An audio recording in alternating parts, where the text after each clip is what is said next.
Halo semuanya, kembali lagi bersama saya Inka Maubesi, mahasiswa dari Universitas Kristen Indonesia Maluku, Fakultas Ilmu Komputer, Prodi Informatika dengan mata kuliah Interaksi Manusia dan Komputer.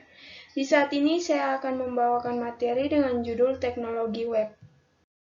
Yang pertama ada definisi teknologi web. Teknologi web adalah teknologi yang berhubungan dengan antarmuka untuk menjembatani server web dan klien mereka. Teknologi web mencakup bahasa markup, bahasa pemrograman, dan standar untuk mengidentifikasi dokumen tampilan. Selanjutnya jenis-jenis teknologi web. Yang pertama ada browser. Browser ini merupakan bahasa web. Mereka meminta informasi dan ketika mereka menerimanya, mereka menunjukkan kepada kita di halaman dalam format yang bisa kita lihat dan pahami. Contoh dari browser adalah seperti Google Chrome, Safari, Firefox, Internet Explorer. Yang kedua ada HTML atau HTML, yang merupakan bahasa markup yang menyediakan struktur situs web, sehingga browser web tahu apa yang harus ditampilkan. Selanjutnya yang ketiga ada CSS. CSS ini merupakan lembar gaya cascading.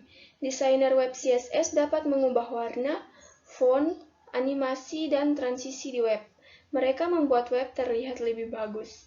Yang keempat ada bahasa pemrograman. Bahasa pemrograman adalah cara untuk berkomunikasi dengan komputer dan memberitahu mereka apa yang harus dilakukan. Ada banyak bahasa pemrograman yang berbeda, sama seperti ada bahasa-bahasa yang berbeda. Yang berikut ada contoh dari bahasa pemrograman. Yang pertama JavaScript, yang kedua CoffeeScript, yang ketiga Python, yang keempat Ruby, yang kelima PHP, yang keenam Go, yang ketujuh Objective-C, yang kedelapan Swift, dan yang kesembilan Java. Selanjutnya ada libraries. Libraries merupakan pengelompokan cuplikan kode untuk mengaktifkan sejumlah besar fungsi tanpa harus menulis semuanya sendiri. Contoh dari libraries ini ada jQuery dan underscore. Selanjutnya ada database atau basic data, merupakan tempat semua data Anda disimpan. Ini seperti sekelompok lemari arsip dengan folder yang diisi dengan file. Contoh populer dari basis data ini adalah yang pertama MongoDB, yang kedua Redis, yang ketiga PostgreSQL, yang keempat MySQL, yang kelima Oracle, dan yang keenam SQL Server. Selanjutnya yang ketujuh ada protokol. Protokol adalah instruksi standar untuk cara menyampaikan informasi bolak-balik antara komputer dan perangkat.